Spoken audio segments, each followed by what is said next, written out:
アシン原田の部屋へようこそ。はい、今回のゲストは B ガールしーちゃんです。おお、踊ってくれた。お願いします。はい、しーちゃん。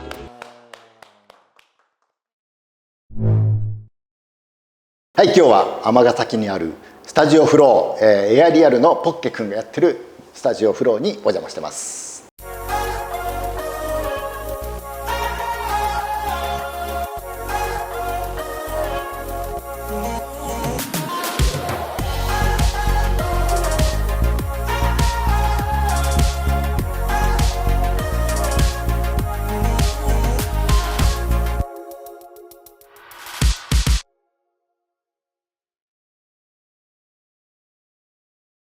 はい、パーテーションも置いて、感染症対策もバッチリです。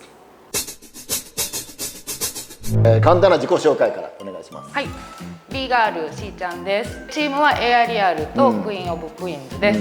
趣味は？趣味は DIY とかグラフィティもやります。今は料理が好きです。グラフィティ昔結構やってたよな。あ、そうですね。今もやってんねや。今はそんな頻繁にはやってないんですけど、誰かにプレゼントするとかのここぞという時ぐらいしか。売ったりはしてない？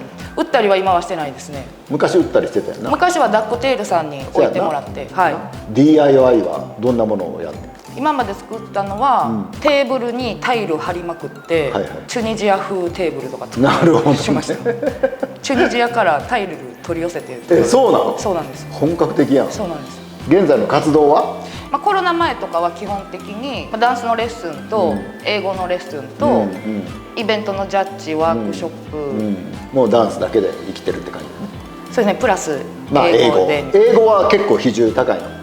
今は比重高くしてます。ダンスのレッスンより。どんなところで教えてるの？あ、もうオンラインでやってます。それもここで一回グループレッスンもこのスタジオフローでさせてもらったんですけど、そういうのもたまにするし、あとはワークショップでダンスのレッスンプラス英語のレッスンとかもやったりもするし、日常的にやってるのは1対1で。それはどういう人？ B ガール系とか？ B ガール系ですね。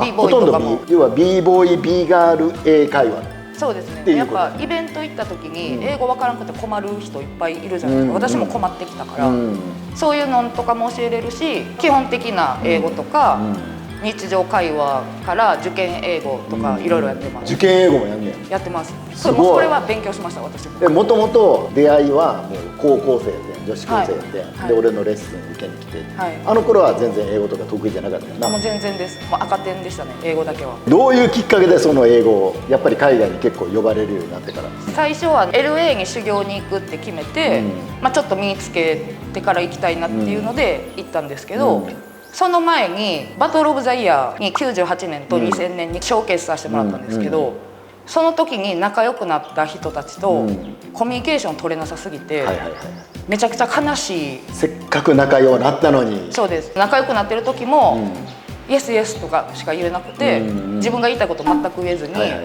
でもノリだけでやっぱ B ボーイ B ガールって仲良くなるじゃないですか。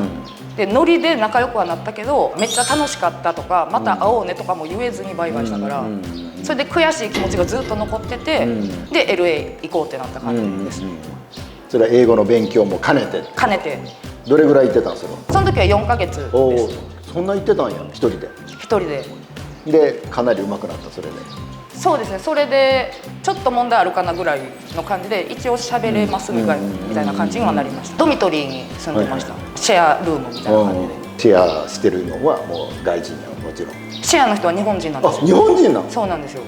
でもその人は看護婦になりたくて、アメリカの病院に勤めたい人やったんです。一緒に英語も勉強して、で私はダンスの修行行って、その人は学校行ってみたいな感じで、で家帰ってきたら日本語喋ったら罰金っていうのを素晴らしいやってました。私が練習場で覚えてきた英語をそのルームメイトに教えてあげて、その子は学校で習ったやつを教えてくれた。なんか良かったね。めっちゃ良かったです。ラッキーでした。その後に海外結構呼ばれるようになったんで、月最低1回とか多い時2回とか呼んでもらってたんで、小等留学みたいなのを定期的に行ってるような感覚やったんですよ。それで本格的に覚えていった感じですかね。今は自分の中ではどれぐらいのレベル？私の理想とするのが100点やとしたら65点かな。おー、なるほどね。 YouTube をやってたやん、はいみーちゃん最近上がってないけど、上がってないですね。あれはもうやめたの？いや、やめてはないんですけど、休止中です。もう1年ぐらい休止してない？そうなんですよ。もう YouTube 始めた時も、ほんまにやりたくなくて、やりたくなかった？もうマジでやりたくなかったんですけど、チームメイトとかに、絶対しーちゃんやった方がいいですよみたいな、そう英語とかできるしみたいな感じで、でもなんか私新しいことやるの好きなんで、まあ嫌やけどやったことないからやってみようかなと思って、一応やってみたんですけど、英語をほんまにみんながこれを知ってたら英語分かるようになりますよっていう内容を私は頑張ってやってるつもりなんですけど、海外でこうイベント中に事件が起きた時にこれなんて言ってるんですかみたいな結構質問来るから、それをジャーナリストみたいな感じで解説みたいなを上げたらすごい反響があって、この前のこれ上げてくださいみたいな結構すごいあるようになったんですよ。本店のやつとか、本店のコールアウトの件は本店がかっこよかったからよかったんですけど、その後にこう問題を起こす人って結構な問題やからもう扱われへんみたいなことやな。そうですね。しかもみんな知り合いやし、そう知り合いの悪いところを自分のチャンネルで出すとかちょっと嫌やなと思って萎えました。だから休止中ですよ。なるほど。またテンション上がったらやります。何がきっかけでねダンスを始めた？ズーですね。何歳の時？14歳の時です。14歳の時。はい。中学2年生の時に、ミュージックステーションにズーが出てるのを見て、周りはチューチュートレイン見てダンス始める子多かったんですけど、私その時知らなくて、その後のヤーヤーヤーで始めました。その時からズーのコピーしか知識なかったんで、ズーの真似ばっかりしてて、直哉さんっていう方が曲の感想でブレイクダンスをしてはって、フットワークをしてはったんですけど、それに衝撃を受けて、なるほど、これ女に絶対できへんやんと思って、私できたらすぐ一番になれるやんと思って、それで始めました。始めた時からなるほど、もう負けず嫌いこじらしてたんで一番になるぞっていうので始めました。その原田さんのスクールを見つけて、それは私が高1の時の自己紹介でダンスやってますって言ったら、ダブリの小山さんっていう人が、マシン原田っていう人のスクールあるの知ってるとか言って、フライヤーあんでって言ってもらったんですよ。でそれが出会いというか、あ、そうなんや。これ絶対行こうと思って、でその前に原田さんが4時ですよーだに出てはったんですよ。お、それ見てた？見てました。リアルタイムで？はい。すげえ。まず一組目の人です。どうぞ。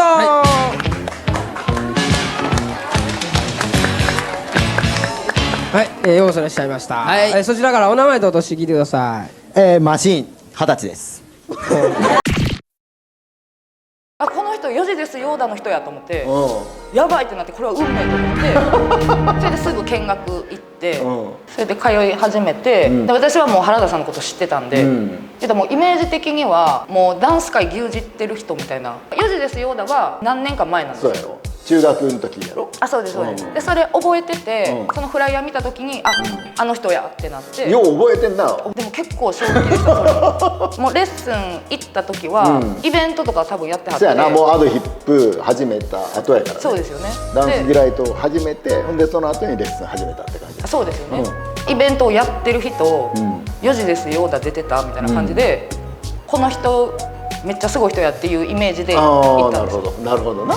でもう初日でもうレッスン中に筋肉痛になってきて、もう無理ってなって、私ブレイクダンス向いてないわみたいな。でもう帰る時にもう来ることはないだろうと思って、帰りしに原田さんとエレベーター一緒になっちゃったんですよ。半年前に見学来てた子やんなって言われて、めっちゃ記憶力やばいやんと思って、あ、そうですって言って、もう来るの嫌になったやろ、今日しんどかったやろって言われて、でこんな記憶力いい人に、しかもダンスシーン牛耳ってる人にこいつしょぼいと思われたら、もうどの世界でもやっていかれへんと思って、いや全然大丈夫ですよって言っちゃってまた来週も来ますみたいな。そうなんや。で生きて言っちゃったから、もういやいや行くことになったんです。あの時会ってなかったらやめてました、初日で。間違いなく。もう体中痛すぎて、こんなんみんなどうやってやってんのみたいな。女には無理やからやろうと思ったのに、女には無理やなって思ってやめようと。なるほど、1回目で心折れた。ここ折れましたね。でも頑張っていくことになっちゃいましたね。あってよかったな。よかったです、今となっては。ほんまにもう自分たちが一番やっていうのを絶対見せてやるみたいな感じで取り組んでましたね。なるほど。聞いてへんけどみたいな。えでそれで自覚したんですよ。あ、私いじめられてんねや。